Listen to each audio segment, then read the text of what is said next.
Iran पर लगातार हमले कर रहा इजराइल अब सुप्रीम लीडर खामेनेई की हत्या के बाद ईरान के कई मंत्रियों और कद्दावर नेताओं को निशाना बना रहा है।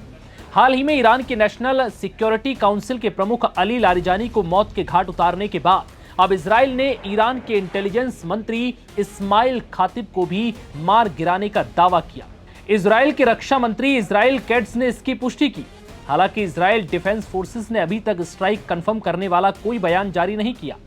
जेरूशलम पोस्ट ने ईरानी सूत्रों के हवाले से मंगलवार रात हुए इजरायली हमले में ईरानी इंटेलिजेंस मिनिस्टर इस्माइल खातिब की मौत की जानकारी दी। सूत्रों के मुताबिक इजरायली स्ट्राइक सफल रही है और इस्माइल खातिब मारे गए। वहीं एक और सूत्र ने बताया कि इजराइल ने उन्हें मारने की कोशिश की, लेकिन नतीजे अब तक साफ नहीं है। अब यह समझिए कि इस्माइल खातिब कौन थे।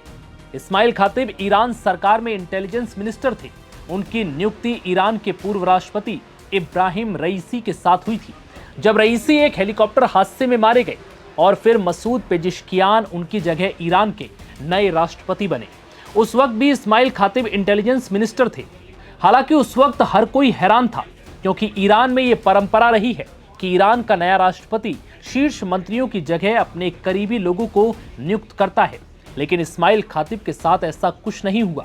वो जस के तस पद पर बने रहे। हालांकि इससे पहले इजराइल ने ईरान के रक्षा प्रमुख अली लारिजानी को मार गिराया था।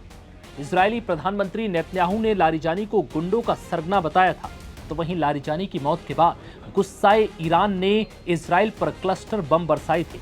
मंगलवार को ईरान ने सर्वोच्च राष्ट्रीय सुरक्षा परिषद के शक्तिशाली सचिव लारिजानी और IRGC के आंतरिक अर्धसैनिक बल वासिज के कमांडर सुलेमानी की मौत की पुष्टि की। लारिजानी ईरान के सबसे प्रभावशाली राजनेताओं में से एक थे, जिन्होंने पहले पश्चिम के साथ परमाणु वार्ता का नेतृत्व किया था और संसद के अध्यक्ष के रूप में भी काम किया था। यह हत्याएं नेतृत्व को निशाना बनाने की उस नीति का हिस्सा हैं, जिसे इजराइल अपने विरोधियों के खिलाफ अपनाता रहा है। जिसके बाद यह सवाल उठ रहा है कि आखिर इजराइल का अगला निशाना कौन है, क्योंकि इजरायली हमले के बाद यह साफ दिख रहा है कि इजराइल अब ईरान के प्रमुख नेताओं और मंत्रियों को निशाना बना रहा है, जिससे ईरान की राजनीति को पूरी तरह से निष्क्रिय किया जा सके। जिसके बाद इजराइल ईरान के खिलाफ कोई और बड़ी कार्रवाई भी कर सकता है, क्योंकि इजराइल किसी भी हाल में अपने आस पड़ोस में किसी भी देश को परमाणु क्षमता वाला देश नहीं बनने देना चाहता और ना ही किसी भी देश को इतना ताकतवर होने देना चाहता है जो भविष्य में इजराइल के लिए बड़ा खतरा और संकट बन जाए।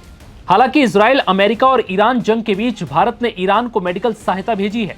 न्यूज एजेंसी ANI के मुताबिक ये खेप ईरान की रेड क्रिसेंट सोसाइटी को सौंपी गई, जिसमें जरूरी दवाइयां और मेडिकल सप्लाई शामिल है।